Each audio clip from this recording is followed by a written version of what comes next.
What's going on, our space world? Wait, our space world? Yeah, sure, our space world. Wife cheated after 13 years together. A little background. My wife, 28 female, and I, 28 male, have been together for 13 years. We started dating when we were roughly 16, never broke up, and got married 3 years ago.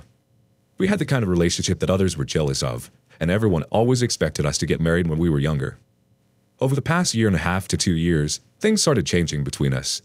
Some issues came up with her family, and she started to become more and more distant, both emotionally and physically, starting being super protective of her phone, and grew closer and closer with a male coworker.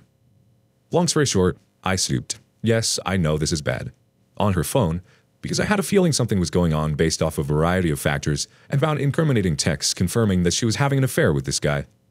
When I confronted her early September, she owned up to it, saying that it had been going on for a year. They had been having the affair in our home, sleeping together in the bedroom that would eventually be the room where our future children slept. She apologized, saying it would never happen again, and I told her that in order for us to move on, I need her to have no contact with the person she cheated on me with. 2 months later, and they're still talking occasionally, with her saying it is unfair of me to ask her to not talk to someone she considers a close friend.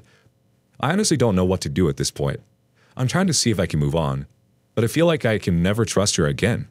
I feel like her choosing to be in touch with him still shows that she is choosing their relationship over ours. I'm just totally torn on what my gut is telling me.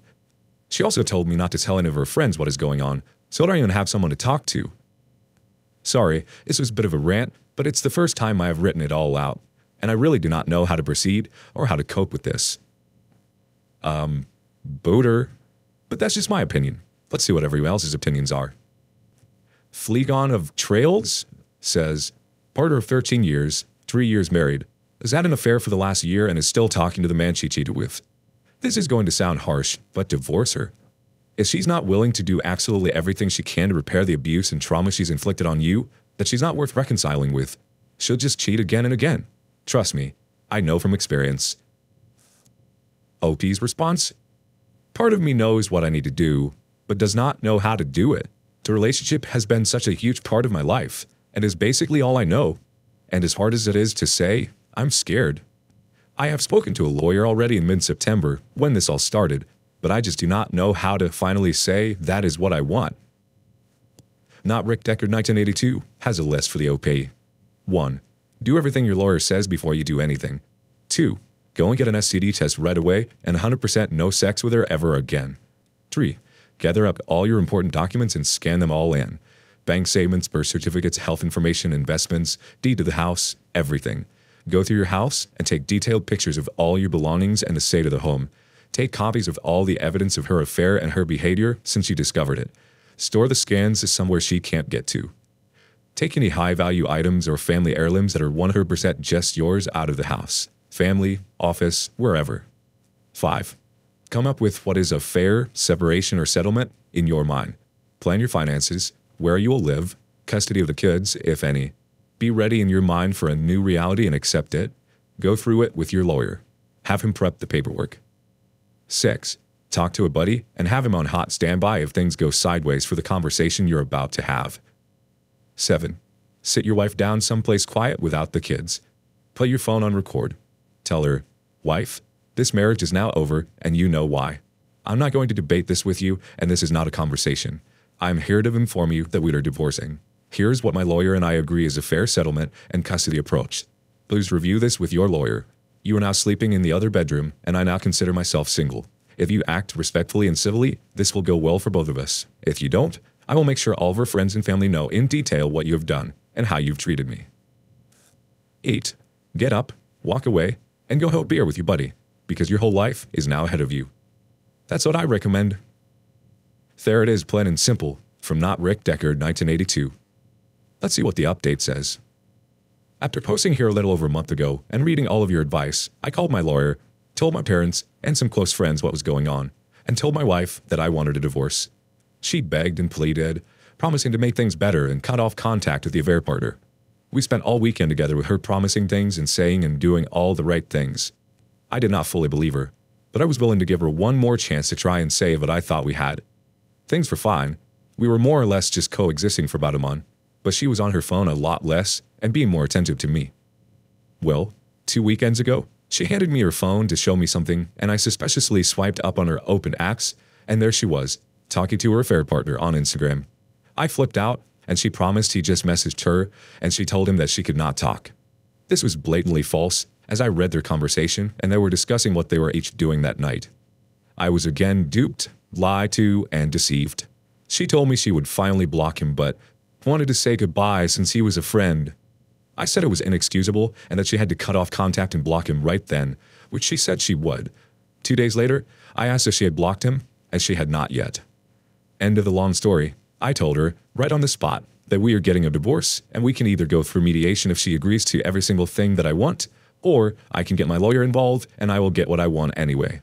She agreed to mediation, and we are beginning that process shortly. It took me some time to get there, longer than it probably should have, but I finally have enough respect for myself to put an end to this and go find the life of happiness that I deserve. She still tries to make me feel bad about all this, blaming me to a degree and telling me how awful of a situation I'm putting her in, but I remind her that it was her actions that caused this, not mine, and that she has to live with the consequences of her actions.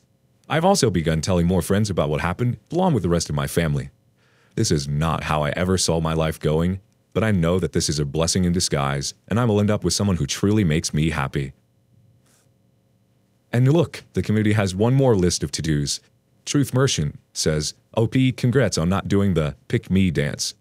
You better believe that she will do anything and everything to remain in your life. 2A, gaslighting. 2B, bad-mouthing you to your friends. 2C, attempting intimacy. 3, document everything. 4, listen to your lawyer. You do have a lawyer, right? 5, separate financially. Now, remove half from your joint account. 5A, open a new account that does not have her name on it. That is where your paycheck goes. 5B, make sure your name is on things you want, need only. 5C, again, a lawyer can walk you through this far more efficiently than I can. 6, focus on self. 6A, exercise. 6B, eat better, drink H2O. 7, learn skills, pick up a hobby. 8, do not leave the house unless instructed to by your lawyer. State laws vary greatly on this. 9, good luck. I bet my ridiculous government paycheck, actually not that ridiculous, this is going to get worse before it gets better. You deserve to be somebody's first choice. OP responds, I have a lawyer, which is why I know exactly what I am entitled to and how this will all work in my favor at the end of the day. She is aware that if things get difficult on her end, I will pull out of mediation and make things far more difficult for her. This is not a Library 97 adds. Can you ask the lawyer if you can name the affair partner on the divorce documents as a co-respondent? Your wife betrayed her marriage vows, but his lack of integrity and not shutting down a married woman is also a problem, unless he initiated. If he initiated, I would still put him down as the co-respondent. He will also be served the divorce papers, and when he finds that he is now entangled in a divorce mess, he will likely kick your soon-to-be ex-wife to the curb on his way out the door. Affair partners do not like being so directly involved in someone else's marriage that they help destroy. It would also be a lesson to him to not get involved with a married woman. I hope that when the dust settles, you also report them to corporate HR. Many companies have fraternization policies in place.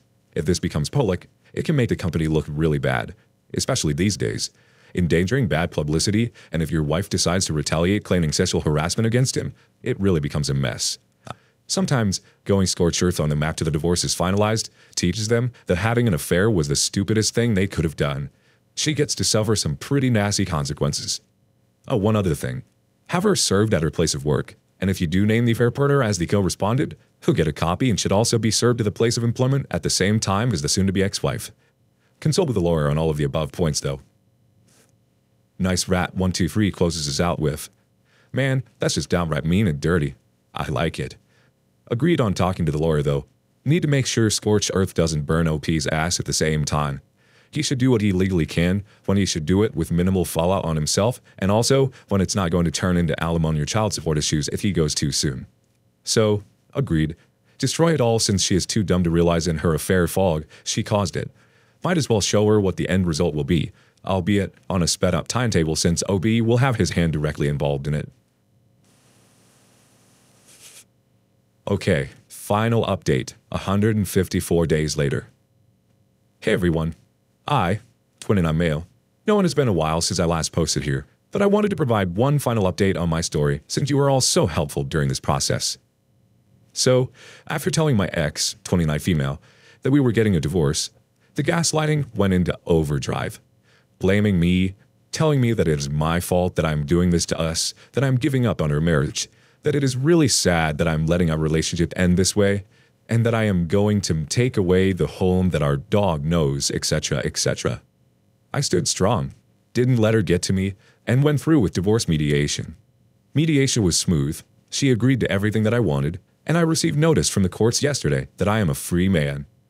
We sold the house within 3 months of starting mediation. She moved out 1 month prior to closing on the house. The gaslighting continued while living together, waiting for the house to sell, with her continuing to blame me and telling me that I am mean because I refuse to speak to her at all, and countless other things that only a truly sick individual would think to be true given the situation. Once the house sold, I moved back to my parents for a few months to collect myself and just figure out what to do with my life. I started weekly therapy and was able to reflect on the relationship, seeing how toxic and one-sided everything was, how I was the one always putting myself second and sacrificing my happiness to try to tolerate her and her unrealistic needs and expectations. My therapist suggests that it sounds like she has borderline personality disorder, which is a condition that runs in her family, and it makes total sense.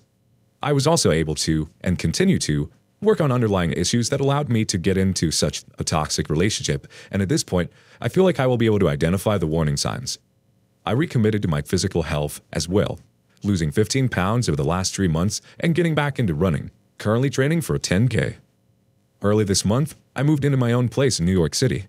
I'm reconnecting with friends who I lost touch with, and I have started dating for the first time in my life, albeit pretty unsuccessfully at this point. Plus, I got a promotion at work a few weeks ago that I worked my tail off for. I am mentally, physically, emotionally, and financially in a better place than I have been in years, and her showing me her true colors by having this affair was the greatest favor she could have done for me. I still have not told all of her mutual friends about the affair, as I was afraid she would get angry and take mediation. But now that the divorce is final, I will be notifying everyone in our lives as to who she is and what she did. I guess all this was just a long-winded way of saying things will get better. There is nothing wrong with any of us because we were cheated on, and to try to use this as a launching point for you making yourself better and working to make yourself the best person possible. This is going to be my last significant post here, most likely, as while I don't think my journey of healing has come to an end, it's just come to a new chapter, and dwelling on what this woman did to me is not worth it.